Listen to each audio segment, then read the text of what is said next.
출근 시간, 가만히 있어도 인파에 떠밀려 자동으로 환승이 될 정도로 복잡한 역이 있습니다. 바로 1호선과 2호선 환승역인 신도림역입니다. 신도림역이 복잡한 이유와 이용객 분산을 위해 그동안 어떠한 변화가 있었는지 살펴보도록 하겠습니다.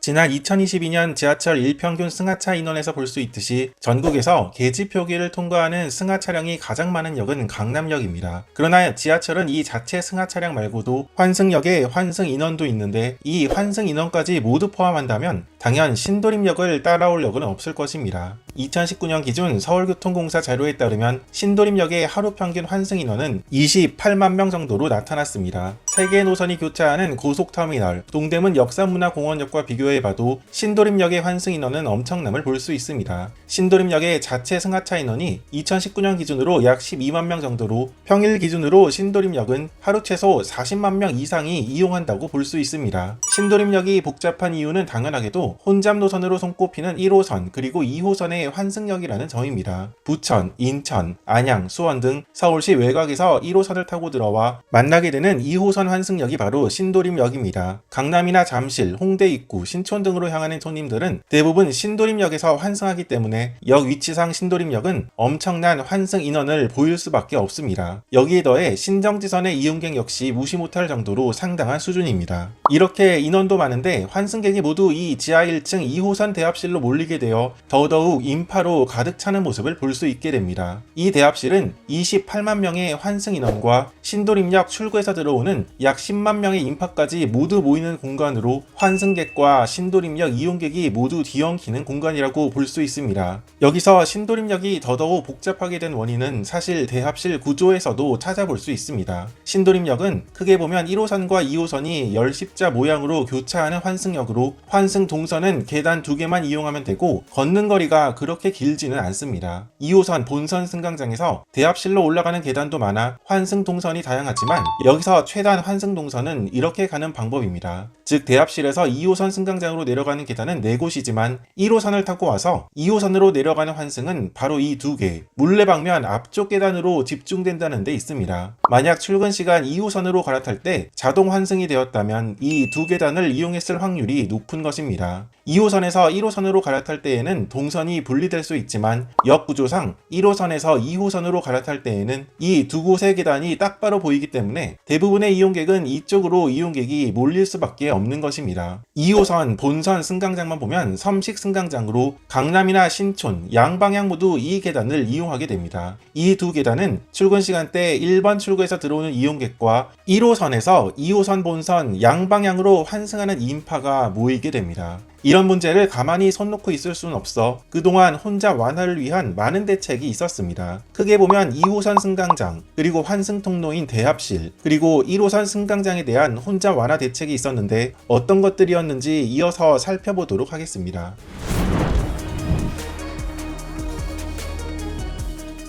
사실 2호선 쪽은 본선 승강장만 보면 섬식 승강장에 승강장 폭이 굉장히 좁아 가장 문제가 되는 부분이지만 확장이 힘들다는 단점이 있습니다. 2호선 신도림역은 본선 승강장 양옆으로 승강장이 하나씩 더 있는 구조로 하나는 신정지선, 다른 하나는 차량기지에서 나오는 열차의 입출고 용도로 사용되고 있습니다. 2호선 개통 초기에는 군자 차량기지 하나만 사용했지만 이때부터 별도 양천구에 차량기지를 계획한 상태였는데 그래서 신도림역은 이런 승강장 형태를 취하게 된 것입니다. 만약 평범한 상대식 승강장이었다면 본선 승강장 확장이 가능하겠지만 현재의 2호선 신도림역 구조상 이런 승강장 확장도 불가능하다는 문제가 되겠습니다. 그래서 2호선 쪽은 본선 승강장보단 입출고선으로 사용되는 승강장의 확장과 신정지선 부분의 환승통로 개설 등이 이루어졌습니다. 반면 1호선 승강장의 경우 나날이 증가하는 신도림역 인원으로 인하여 승강장 확장과 이용객 분산을 위한 많은 시도가 이루어졌습니다. 1호선이 개통한 1974년에는 신도림역은 없었고 구로역을 지나 그대로 영등포역으로 향했습니다. 위성 지도로 확인해 볼 수 있듯이 신도림역 옆에는 서울 남부 저탄장이 있었으며 화물 수송을 위한 선로도 별도로 있었습니다. 1호선 신도림역은 2호선과의 환승을 위해 만들어진 것으로 1호선 신도림역 역시 2호선과 같은 1984년에 개통하였습니다. 당시의 신도림역 주변은 공장지대로 자체 이용객이 많지 않을 것이라 생각했는데 때문인지 별도의 1호선 대합실을 만들지 않고 2호선 출구만 있었습니다.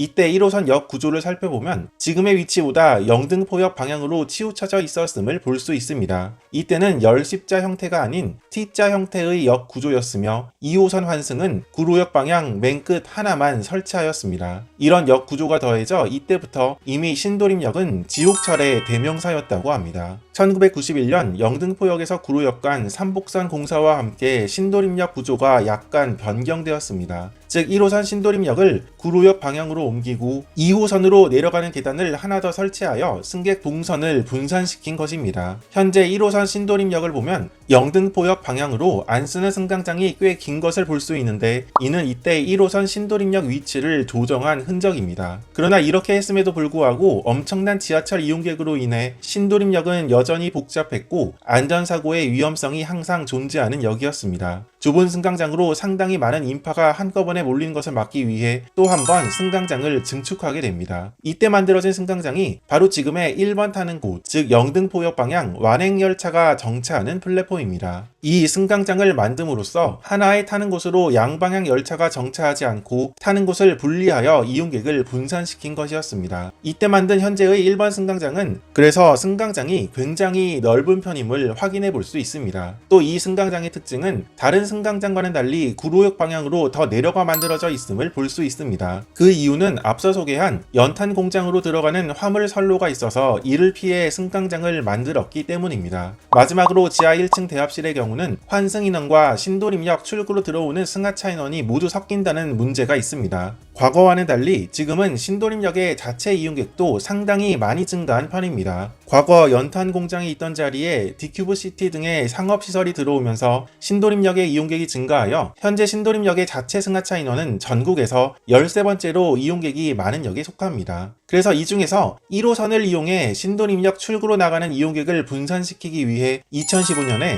별도의 1호선 선상역사를 만들게 됩니다. 당시 신도림역 하루 이용객 50만 명 중에서 1호선에서 신도림역 출구로 나가는 이용객이 4만 명에서 5만 명 정도가 되었고 이 승객을 선상역사로 분산시키는 것이 그 목적이었습니다. 그러나 기존 2호선 출구와는 달리 선상역사 출구가 조금 더 안쪽으로 들어와 있고 에스컬레이터를 타고 오르내리는 시간과 복잡하지만 2호선 대합실을 경유해 신도림역 출구로 나가는 시간이 비슷비슷한 편이다 보니 1호선 선상역사의 이용률은 상당히 떨어지는 편입니다. 실제 승하차 수치로만 봐도 1호선 신도림역 선상역사의 하루 이용객은 7,000명에서 8,000명대로 2호선 신도림역과 이용객 차이가 나면 물론 선상역사 개통 이후 2호선 신도림역 승하차 인원이 그렇게 많이 떨어지지 않았음을 볼 수 있습니다. 이렇게 1호선 선상역사의 이용률이 저조하자 최근에는 계단을 오르내리지 않고 바로 1호선에서 외부로 나가는 출구 하나를 더 만들고 있습니다. 이 출구를 이용하면 1호선 영등포역 방면 승강장에서 1번 출구 방향으로 나가는데 계단을 이용할 필요가 없게 되어 약간이나마 불편이 해소될 수 있을 것으로 보입니다.